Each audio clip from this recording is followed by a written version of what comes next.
So for this chapter 7, we have 3 sections, section 7.1, 0.2, 0.3. So we're going to talk about normal distribution and then some applications. And at the end, we're going to talk about sampling distributions along with the central limit theorem. So this chapter is also very important because for chapter 8, 9, and 10, we're going to use a lot of concepts that we learned from this chapter. And then let's look at the continuous random variable. So when we discussed the discrete random variable, we mentioned this continuous random variable as well. So it is a random variable whose possible values cannot be listed. Or in particular, we say a random variable with infinite number of possible values. So two quick examples we have here is the first one. We have x. So we let x be the random variable, and it represents the time to finish a specific project. For time is actually unlimited numbers in a certain range. So this is a continuous random variable, no problem. And for y, the height. So this is the example that we have in the previous chapter. So height, you can get any number in a certain range with decimals. So continuous random variable. And then we're going to look at continuous distribution. So if a random variable is a continuous variable, its probability distribution is called a continuous probability distribution. So in the previous chapter for discrete, we have the form like this. So we look at the x values. Maybe the x can take 0, 1, 2, and then the corresponding probability. And this is a discrete distribution. It's a tabular format. And then when we discuss the way that we can express a discrete distribution, we said we can either use a table, or we can use a formula, or we can use a graph, which is the probability histogram. So then now let's look at for continuous probability distribution. For continuous probability distribution, since we have infinite numbers in an interval, so for this value x, we have infinite numbers in there. So we can have 1, 1.1, 1.11, 1.111. Just for this digit 1, we can have infinite because we can fully write down all the numbers within a range. So let's say just from 1 to 5. So infinite numbers. Then we cannot use this table format anymore because we cannot list infinite numbers. And another thing is if we look at the value x in the discrete case, so when x takes 0, we got 50% chance. What about for infinite? So the sum of all the probability equals 1, and then we have infinite numbers there. So if you use any number divided by positive infinity, you got a value of 0. That means for each value, no matter how large the weight is compared to the overall cases, it's still gonna be 0. So that says probability of x take a specific value equals a, gonna be always equal 0. So then we have these 3 statements here. So that tells us a continuous probability distribution differs from a discrete probability distribution in several ways. The first one, the probability that a continuous random variable will assume a particular value is 0, so which we mentioned here. And as a result, a continuous probability distribution can now be expressed in tabular form. So instead, an equation or formula is used. So for discrete, actually, we can use an equation or formula. But for continuous one, since the tabular form doesn't work anymore, so we have to use the equation or formula to describe a continuous probability distribution. And then let's look at this example. We use the following formulas to represent certain continuous distribution. So we have a function of x equals x. If it is within this range, so we say this is a continuous distribution density. And then same thing for this one. So we have f of x equals some complicated equation, and then we require x belongs to R, which is negative infinite to positive infinite. We can actually look at the curve. For a mathematical equation, you can always have the curve drawn. You can do it by hand, just by plugging different x values, you can see the shape. Or you can use some online tool. So we have one link posted here, so you can use that to draw some function. So for probability histogram, that's for discrete distribution. When we have a histogram, we always put a smooth curve on top of it and then describe the shape. So now the smooth curve, we call it the density curve.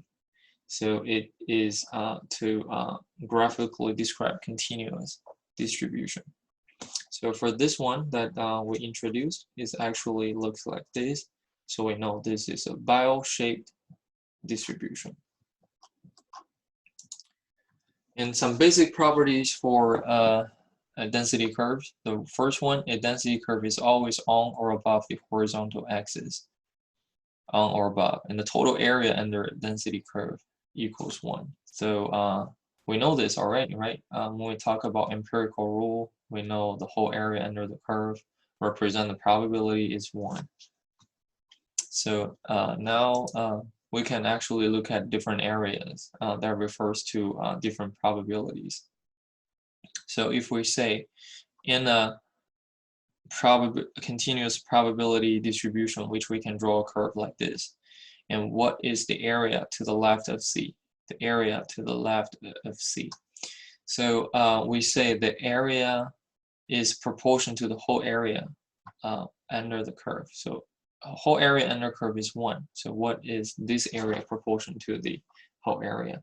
So if we look at this area, it's probably above 50%. That's what we can say. So we express it in percentage.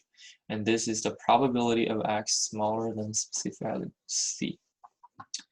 And then why we have this equation here? Because if we look at a curve, and then we know the area represents probability. So this is a number C. What is the probability of x equals C? Equals C. So that is an area, right? What is the area for this line then? The area for a line, 0. So this is going to be 0. So whether you include equal sign there or not doesn't really matter, because when any x takes a specific value equals 0. So we state that right here already. So to the area to the right of D, so probability of x more than D, and then area in between, probability of x, probability of A smaller than x smaller than B. So for specific value E, it is 0. Then with all the preparations, the density curve, some requirements, how we look at it, with all the preparations, we can now start to introduce the normal distribution. A random variable has a probability distribution whose graph is continuous, bell-shaped, and symmetric. It's called a normal distribution. And then the graph, we call it a normal distribution curve. And then the curve, you must have a center, which is mu, and then that's overall spread, which is represent the parameter sigma squared. Then we have this mathematical function, y equals a function related with x, and then some known constant, because e is just 2.718 and then pi is just 3.14. So those are all known, and then x is the random variable. So then if you know what's the value for mu and sigma, then you have this whole function defined. Then we can just say we are looking at a random variable x that follows a normal distribution with mean value mu and then variance value sigma squared. So this is always given. Then you have a fixed function. Then from the fixed function, plug in all different values of x, you got different values of y, then you can have the shape. And we read this as x follows a normal distribution with mean mu and variance sigma squared. And then let's look at why we say mu is the location or position, and then sigma is the shape. So if we have the same mu, that means we have the same central tendency for this bell-shaped curve. So then the shape locates in the same area. But if the sigma is different, then we have a different spread. So that's from plot A. Let's see plot B. So if we have different mu, that means two bell-shaped curve located in different areas, different locations. But they have the same spread, so that means they have the same shape. So you can see it's just a shift from left to the right, and then with the same sigma but different mu.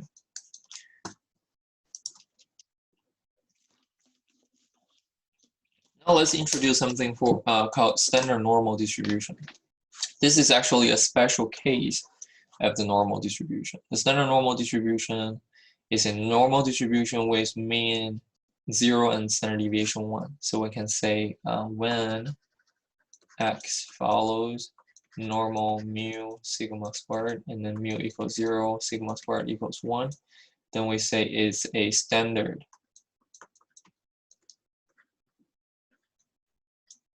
normal distribution.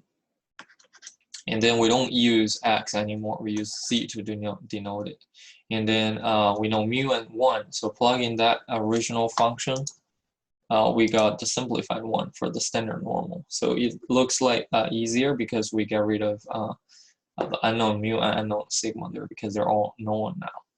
And the reason we use c is actually it is the standard score.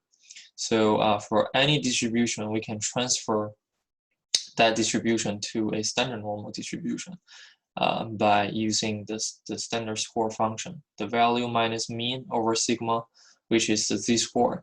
So we don't look at the original normal. So we just get information from the original normal distribution, and we look at the relative standings. Because of what? Because when you look at the relative standing, the area won't change. Area is the area proportion to the whole area under curve, or we say the probability won't change. Let's say if we want to know probability of A smaller than X smaller than B, so it is the same to look at a relative standing of A, which is A minus mu over sigma, smaller than Z, smaller than B minus mu over sigma. So they are the same. The area won't change, which is a very important property because we now only need to look at the standard normal case. And then let's do a practice problem. If x follows normal 3, 4, so the first position is mu, and then the second position is sigma squared. What is the z-score of 5? Then we know mu equals 3, and then sigma squared equals 4, and then sigma equals square root of that, so 2. And then we apply this standard score function, z equals 5 minus 3 over 2, which is 1. So that's just kind of recall how to calculate a standard score. So now let's look at how to use this key fact, and then why we really need this key fact. That is because all in one. Why we say something called all in one, that is because if you want to know a probability from any normal distribution, you can all transfer those into standard normal distribution. And then furthermore, for the probabilities, we don't apply that function because that's complicated. We're gonna use just the computer calculated table. So we have all the values pre-calculated and then put in the table. We call it a standard normal table. So now for any normal distribution probability question, we can just look at this specific table. And another thing is the table gives cumulative probabilities based on the z-score.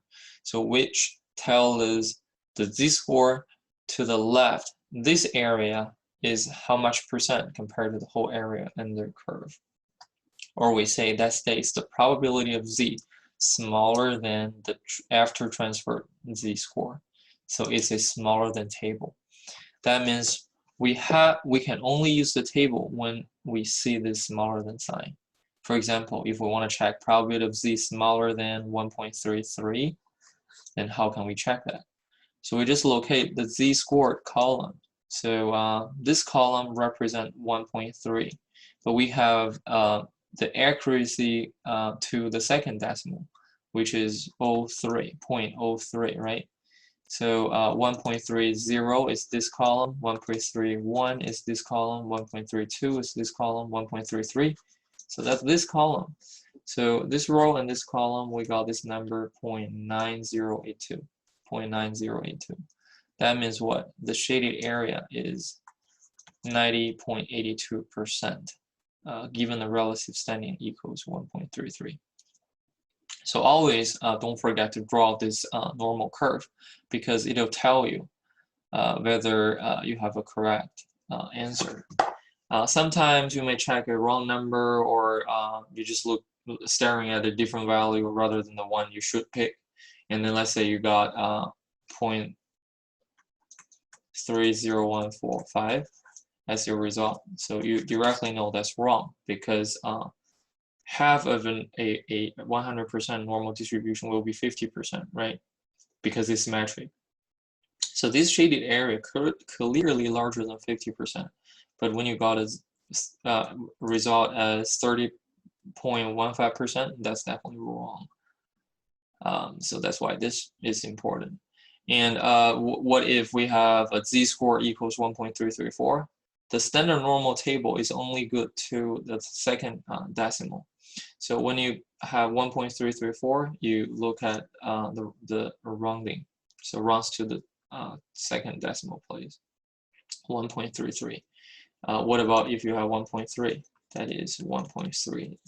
So make it to the second position. And then that's the standard normal table. Now let's look at a example problem. Find the following probabilities.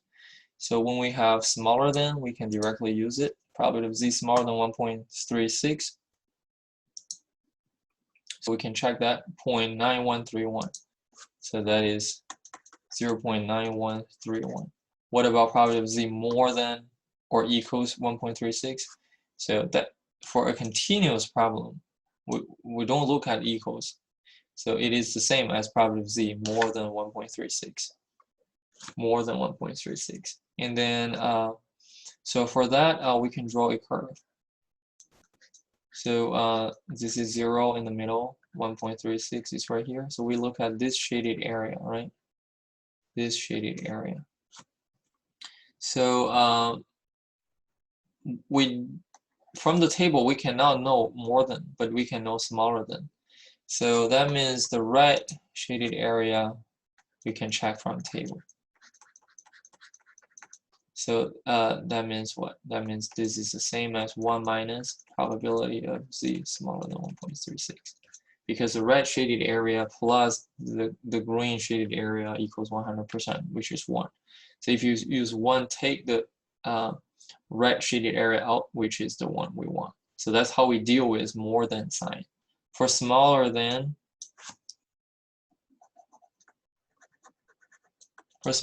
directly check. For more than, just 1 minus the rest. And then for in between, whether we include this equal sign doesn't really matter. So let's draw an in between curve. So this is 0, negative 1.2, 1.36. So we want this shaded area. So what we can know is the area below 1 z-score value. So the area below 1.36, we know that. And then we also know the area below 1.2. So now if we subtract, take difference, what do you have? the area in between. So that means if we want to deal with in between problem, that is the same as probability of z smaller than 1.36 minus probability of z smaller than -1.2. And then let's look at the solutions. So probability of z smaller than 1.36, we got a result 0.9131. So more than, that is 1 minus probability of z smaller than, so this is 8.69%, which is about right. And then for the other one, take the difference, check the table, take the difference, we got 79.8%. So that's this example problem. And now let's look at practice problem. We want to calculate the area under the standard normal curve. So to the left of z, that is the same as probability of z smaller than 1.6. So just check that value using the table. So we can pull out a normal table.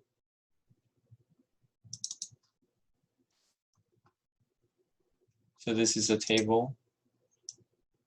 And we want to check 1.6. So the table includes negative values of z-score and then positive value of z-score. So if you're checking a positive value, go to the positive value side, 1.6. We have to make it to be 2 decimals.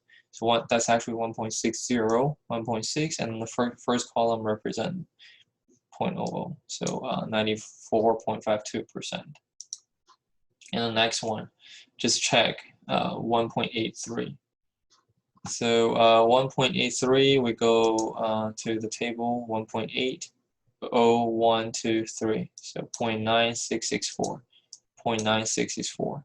So we go to the 1.8 row and then the corresponding 0.03 column to make it 1.83, and then 96.64%. Don't forget this is more than, so we want to use 1 minus that. That is 3.36%, which is about right, a small area. And in between, same thing, we got to check 2 values and then take the difference. So 83.84%, that's about right. Okay, so that's basically 3 types of questions to use the standard normal table to find the probabilities. We have smaller than, which is to the left, more than to the right, and then in between. So 3 types of problems. Now let's look at the 4th type we can have for this chapter, finding the percentiles. So the 55th percentile is the point where 55% of the data values are below that point. So from a normal curve, we know this is 0, right? And then the shaded area below 0 gonna be 50%, right? 55%, which is a little larger than that. So this specific value we say is the 55th percentile. And then we want to find that value. How can we do that? We just need to use the table backwards, right? So given the probability is 0.55, what is the value you have there? Or we can say, given a 50% area, how can you get 0? Probability of z smaller than what? Equals 0.5. Of course, this is easy. We know that question mark equals 0. But use the table. We can just check a value inside the table and then read the value out. So we want to check what is the z-score related with the probability 0.5. So we read out that's 0. So that makes z smaller than what? Smaller than 0. So backwards direction. These 3 types of question, just regular checking, and then this is a backward checking. That's all type of questions. And then now let's look at another table. If we want to check an area has area 0.25 to its left, find the value of z that has area 0.25 to its left. That means probability of z smaller than what value equals 0.25. Then we just go inside the table and then look at the value out, inside out. So this is the number closest to 0.25. So we read out the z-score associated is negative 0.667. But really, when we do question, we want to make the approximation as close as possible.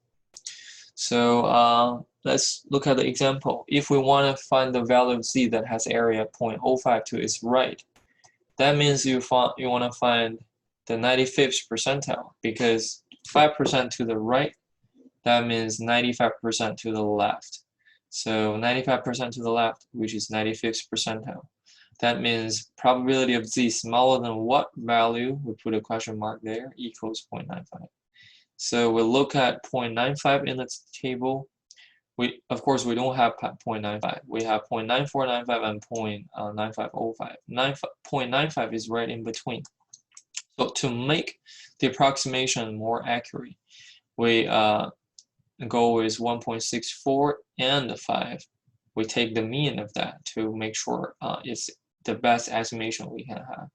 So we actually rate 1.645 because that's the mean of 1.64 and 1.65.